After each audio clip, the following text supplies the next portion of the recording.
Hello students, today we will start the first chapter, the third level of your book Vistas by Jack Finney. Actually this story is about the hallucination. Hallucination meanings in short we can say that it is मन का भ्रम. मतलब ऐसी चीज़ें जो हमको दिखती हैं, हम उसको स्मेल कर सकते हैं, हम उसको सुन सकते हैं, हम उसको देख सकते हैं, बट एक्चुअल में वो चीज़ें जो होती हैं ना वो एग्जिस्ट नहीं करती. वो सिर्फ क्या होता है, हमारे मन का भ्रम होता है, एक हैलुसिनेशन उसको बोलते हैं. ठीक है. तो ये जो स्टोरी है, ये स्टोरी एक मैन की है जिसका नाम है चार्ली, जो कि 31 ईयर्स ओल्ड रहता है. यहाँ पे जो थर्ड लेवल है, थर्ड लेवल का मतलब है जैसे कि फॉर एग्जांपल रेलवे स्टेशन पे कई सारे प्लेटफॉर्म्स हमने देखे होते हैं, प्लेटफॉर्म नंबर 1, 2, 3 एंड 4. वैसे ही ये जो थर्ड लेवल है, ये एक ग्रैंड सेंट्रल मतलब एक मेट्रो स्टेशन है, तो उसका ये लेवल है. एक्चुअल में उस ग्रैंड सेंट्रल पे सिर्फ 2 लेवल्स एग्जिस्ट करते हैं, लेकिन जो चार्ली होता है उसको एक थर्ड लेवल भी वहाँ पर दिखाई देता है. तो डैट मीन्स ये जो थर्ड लेवल है ये चार्ली का हेल्यूसिनेशन है, क्योंकि थर्ड लेवल वहाँ पे कभी एग्जिस्ट करा ही नहीं. ठीक है, चलो तो फिर स्टोरी स्टार्ट करते हैं. अब ये जो स्टोरी है, स्टोरी को जो नरेट कर रहा है वो खुद चार्ली है, जिसके बारे में ये स्टोरी बताई गई है. The presidents of the New York Central and the New York, New Haven and Hartford railroads will swear on a stack of timetables that there are only 2. अब यहाँ पे जो चार्ली है वो बता रहा है कि न्यूयॉर्क सेंट्रल के जो प्रेसिडेंट है, या फिर न्यूयॉर्क के जो प्रेसिडेंट है, न्यू हैवन के प्रेसिडेंट है, या फिर हार्टफोर्ड रेल रोड्स के जो भी प्रेसिडेंट है, वो मतलब एकदम दावे के साथ कह सकते हैं. विल स्वेयर का मतलब है यहाँ पे कि मतलब श्योरिटी से, मतलब एकदम कसम खा के बोल सकते हैं. ऑन अ स्टैक, स्टैक का मतलब है pile of object, typically one that is neatly arranged. Stack मतलब एक के ऊपर एक जो चीज़ें रखी रहती है, that is known as stack. Stack of time tables, यहाँ पे जो टाइम टेबल्स है, टाइम टेबल्स यहाँ पे डिनोट किया गया है जो भी ट्रेन्स का अराइवल और डिपार्चर का जो शेड्यूल होता है, that is known as time table. तो बता रहे हैं कि जितने प्रेसिडेंट्स हैं, ये टाइम टेबल्स का जो स्टैक बना हुआ है, एक के ऊपर एक टाइम टेबल्स रखे हुए हैं, उन पर हाथ रख के कसम खाकर बोल सकते हैं कि ये जो ग्रैंड सेंट्रल है, यहाँ पर सिर्फ और सिर्फ 2 लेवल्स हैं. There are only 2, but I say there are 3 because I have been on the third level of the Grand Central Station. लेकिन यहाँ पे बोल रहा है चार्ली, यहाँ पे बोलता है लेकिन मैं बोल सकता हूँ कि यहाँ पे 3 लेवल्स है. क्यों? Because I have seen on the third level, because I have been on the third level, क्योंकि वो ग्रैंड सेंट्रल स्टेशन के थर्ड लेवल पर पहुँच चुका है. Yes, I have taken the obvious step. I talked to a psychiatrist friend of mine among others. अब वो बता रहा है कि हाँ, ये थोड़ी सोचने वाली बात है कि जिस ग्रैंड सेंट्रल स्टेशन पे सिर्फ 2 लेवल्स हैं, तो ये इंसान जो है ये थर्ड लेवल पे कैसे पहुंच सकता है. तो यही जानने के लिए उसने भी एक ऑब्वियस स्टेप लिया, मतलब जेन्युइन स्टेप लिया, जो उसको लेना चाहिए था. उसका एक फ्रेंड है जो कि साइकेट्रिस्ट है. साइकेट्रिस्ट मतलब जो दिमाग के डॉक्टर्स होते हैं, वो उससे वो कंसल्ट करता है. I told him about the third level at Grand Central Station. वो अपने डॉक्टर को बताता है वो ग्रैंड सेंट्रल स्टेशन के थर्ड लेवल के बारे में. And he said it was waking dream wish fulfilment. अब वेकिंग ड्रीम का मतलब होता है an involuntary dream occurring while a person is awake. मतलब ऐसे ड्रीम जब इंसान जाग रहा होता है तब उसको ये सारे सपने आ रहे होते हैं. So this is known as it was a waking dream wish fulfilment. तो ये उसका जो फ्रेंड होता है साइकेट्रिस्ट, वो उसको ये बता रहा है कि कुछ नहीं है, ये सिर्फ एक वेकिंग ड्रीम है, wish fulfilment. He said I was unhappy. Psychiatrist उसको बताता है क्योंकि तुम अनहैप्पी हो, तुम खुश नहीं हो, इसलिए शायद से तुमको ऐसे सारे सपने आ रहे हैं जागते हुए. That made my wife kind of mad. और जब उसकी वाइफ को पता चलता है तो वो भी थोड़ी सी पागल सी हो जाती है. But he explain that he meant the modern world is full of insecurity, fear, war, worry and all the rest of it and that I just want to escape. तो उसका जो साइकेट्रिस्ट है, साइकेट्रिस्ट उसकी wife को उसको explain करता है ये चीज़. उसका मतलब ये था कि ये जो मॉडर्न वर्ल्ड है, आज के ज़माने के जो वर्ल्ड है, ये पूरा इनसिक्योरिटी से भरा रहता है. कभी किसी चीज़ का डर, लड़ाई, किसी चीज़ की चिंता and all the rest of it. जैसे कि हमको आज के ज़माने में किसी ना किसी चीज़ की एंग्जाइटी रहती है, बिल्कुल वही चीज़ जो है उसके साथ भी हो रही थी, ऐसा उसके साइकेट्रिस्ट का कहना था. तो उसका कहना ये था कि that I just want to escape. तो उसका साइकेट्रिस्ट का कहना ये था कि वो जो चार्ली है वो इन सारी चीज़ों से जो है भाग रहा है.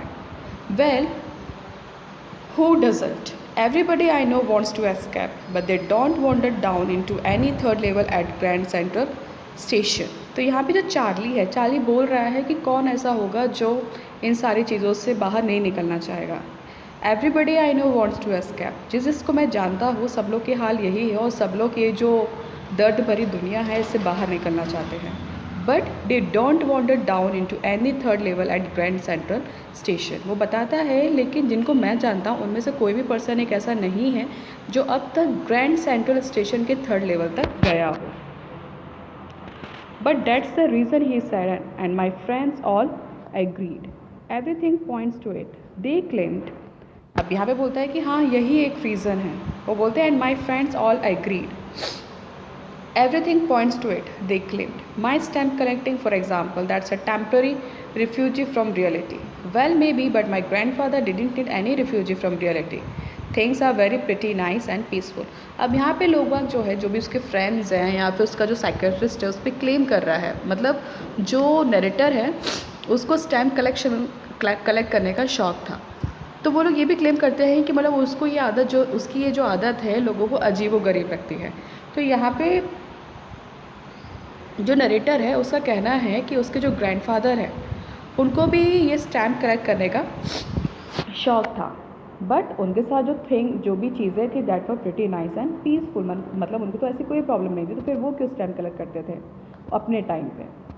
From all I hear and he started my collection. It's nice collection too. Blocks of 4 of practically every US issue, first day covers and so on. President Roosevelt collected stamps too, you know.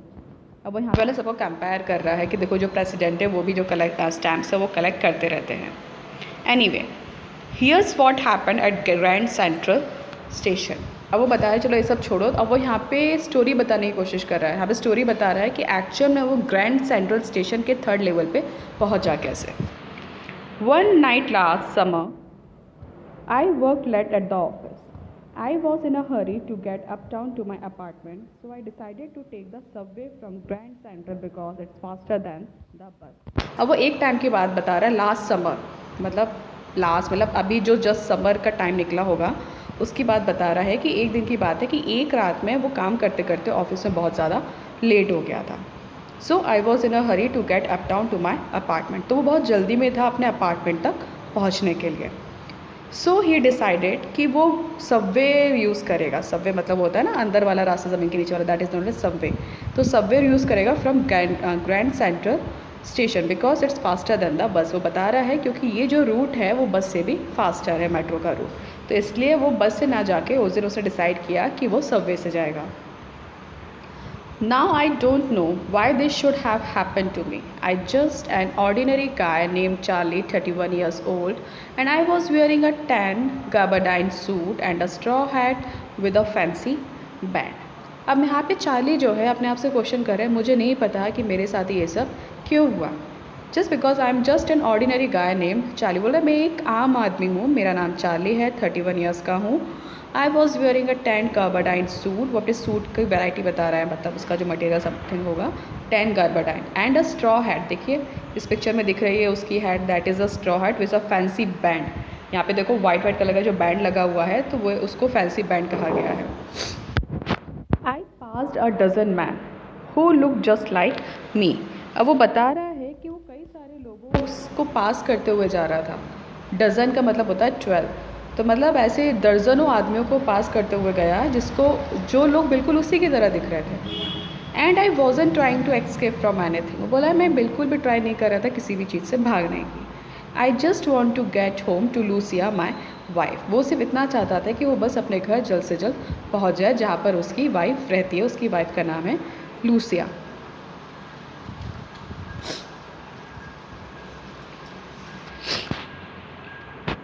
I turned into Grand Central from Vanderbilt Avenue and went down the steps to the first level. अब यहाँ पे बता रहा है कि वो Grand Central Station के लिए चला जाता है. कहाँ से? वंडरबिल्ट एवेन्यू जहाँ पर उसका ऑफिस था. And went down the steps to the first level. अब जब वो ग्रैंड सेंट्रल पहुँच जाता है तो पहले सीढ़ियाँ उतर रहा है। सीढ़ियाँ जब उतरता है तो फर्स्ट फ्लोर है, मतलब जो पहला वाला फ्लोर पड़ता है that is the first level where you take trains like the 20th century, मतलब वहाँ पे 20th सेंचुरी समथिंग, मतलब कोई स्पेशलाइज्ड ट्रेन्स होंगी वो चलती होंगी वहाँ से। Then I walk down another flight to the second level, फिर वो नीचे की तरफ जाता है तो उसको सेकेंड लेवल दिखाई देता है। Where the suburban trains leave from, suburban trains का मतलब होता है रेसिडेंशियल ट्रेन, ठीक है। तो वहाँ से जो है रेसिडेंशियल ट्रेन्स वहाँ से जाया करती थी। डक्ट, फिर उसके बाद जैसे वो सेकेंड लेवल पे पहुँचता है then he ducked into an arched doorway heading for the subway and got lost. Duck का मतलब होता है लोअर द हेड, मतलब एक उसको गेट मिलता है जो कि आर्क्ड शेप का है, ARCHED। आर्क का मतलब होता है जो घुमावदार होता है ना, सेमी सर्कल टाइप का बना होता है ऊपर गेट के ऊपर, तो वैसा कुछ गेट है। तो उस गेट में एंटर होने के लिए उसको थोड़ा डक होना पड़ता है। डक होने का मतलब उसको अपना सर नीचे करके जाना पड़ता है, मतलब थोड़ा सा बेंट होना पड़ता है। Heading for the subway and got lost, और जैसे वो उस गेट में एंटर होता है वो खो जाता है। That's easy to do. I have been in and out of Grand Central hundreds of times, but I'm always bumping into new doorways and stairs and corridors. वो बता रहा है कि वो कई बार ग्रैंड सेंट्रल से 100 टाइम अंदर भी जा चुका है और बाहर भी जा चुका है। तो कई बार ऐसा हुआ है कि वो हमेशा बम्पिंग इनटू न्यू डोरवे, मतलब किसी ना किसी एक अजीब से गेट के अंदर वो घुस जाता था, या फिर स्टेयर्स के अंदर घुस जाता था, या फिर कॉरिडोर्स के अंदर घुस जाता था।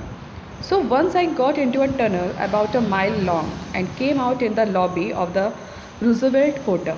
अब वो एक बार की बात बता रहा है कि वो एक गलती से एक ऐसे गेट पे एक टनल में घुस जाता था और पूरे 1 माइल चलने के बाद उसको पता चलता था वो एक रूजवेल्ट होटल की लॉबी में आ चुका है। Another time I came up in an office building or 46th Street 3 blocks away। और एक वो दूसरे टाइम की बात बता रहा है कि एक बार वो गलती से एक ऑफिस बिल्डिंग के अंदर घुस गया था जो कि 46th स्ट्रीट पे थी 3 blocks अवे। तो वो मतलब यहाँ पे एक्सप्लेन करने की कोशिश कर रहा है कि वो ग्रैंड सेंट्रल स्टेशन पे कई बार आया जा चुका है, तो कई बार उसकी ऐसी गलतियाँ हो चुकी है कि वो ऐसे गलत गेट या फिर स्टेयर्स पे या फिर मतलब घुस जाता था, एंटर हो जाता था, जो रास्ता जो है कहीं और की तरफ जाता था, मतलब वो वहाँ से ट्रेन नहीं पकड़ पाता था।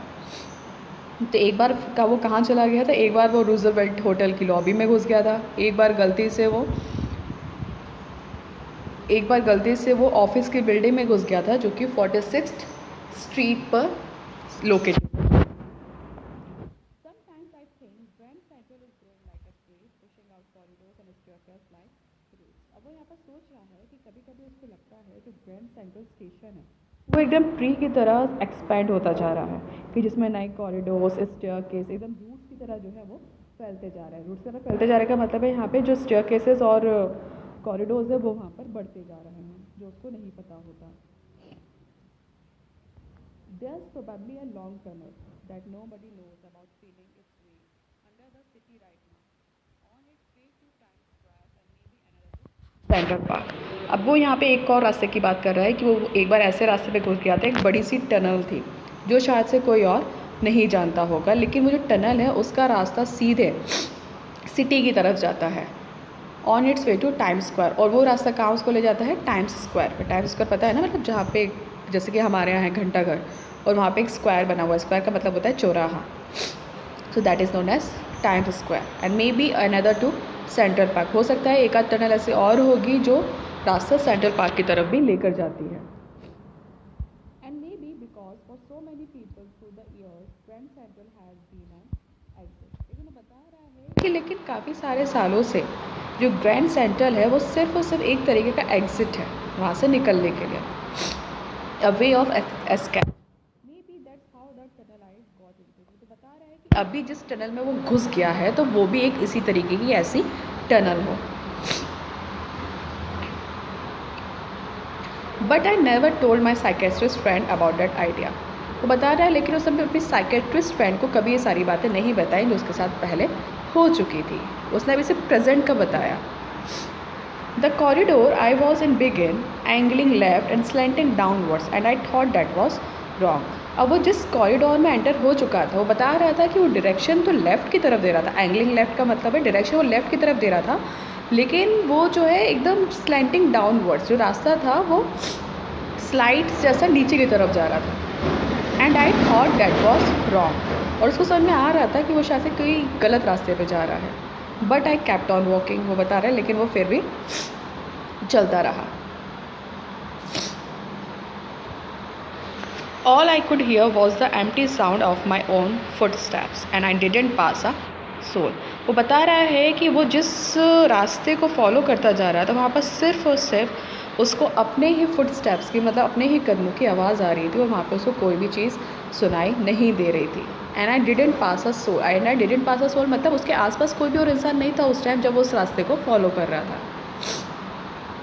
Then I heard that sort of hollow roar ahead that means open space and people talking. फिर अचानक से कुछ दूर चलने के बाद उसको वो आवाज़ें सुनाई देती। हॉलो रोर का मतलब होता है कि मतलब खाली में जब आवाज़ें गूंजती हैं, एक को करती हैं, that is known as a hollow roar. उसको समझ में आ रहा था कि आगे जाके थोड़ा सा ओपन स्पेस है और फिर उसके बाद शायद से कोई ऐसी जगह है जहाँ से उसको लोगों की बात करने की आवाज़ें आ रही थी। Now the tunnel turned sharp left.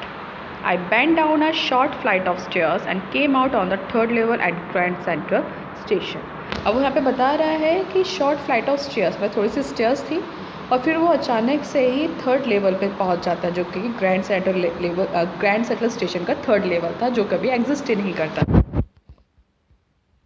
just a moment I thought I was back on the second level, but I saw the room was small. तो उस टाइम पे उसको लगता है कि वो शायद से इस रास्ते से दोबारा से सेकंड लेवल पे आ गया, लेकिन फिर वो वहाँ पर एक छोटा सा रूम देखता है। There were fewer ticket windows and train gates. वो देखता है वहाँ पे टिकट विंडोज़ भी हैं और ट्रेन के गेट्स भी बने हुए हैं, जैसे कि मेट्रो पे बने हुए रहते हैं। And then the information booth in the centre was good and old looking. और फिर वहाँ पे जो इन्फॉर्मेशन बूथ बना था सेंटर पे, जहाँ से आप कोई भी इन्फॉर्मेशन कलेक्ट कर सकते हो, वो जो है लकड़ी का बना हुआ था और ओल्ड लुकिंग मतलब किसी पुराने ज़माने का लग रहा था। And the man in the booth wore a green eye shirt and long black sleeve protector. यहाँ पे उसका अपीयरेंस का बात कर रहा है कि वो ग्रीन कलर के आई शेड्स पहना हुआ. आई शेड्स का मतलब यहाँ पे वो है गॉगल्स, तो ग्रीन कलर के पहना हुआ है और लॉन्ग ब्लैक स्लीव्स प्रोटेक्टर्स पहना हुआ है. The lights were dim and sort of flickering. वो बता रहा है कि वहाँ की जो लाइट्स है वो काफ़ी डिम थी और फ्लिकरिंग थी. फ्लिकरिंग का बेटा मतलब होता है यहाँ पे जो एकदम फ्लिकर करती है ना, रिफ्लेक्ट करती है, that is known as flickering. Then I saw why they were open flame gas lights. वो जो फ्लिकरिंग लाइट उसको दिखाई दे रही है तब वो रिकॉग्नाइज़ करता है ये एक तरीके की गैस लाइट से उस टाइम पर चला करती थी, जो कि अब नहीं चलती. So this is all for now, students. We will continue this chapter in the next video. Thank you.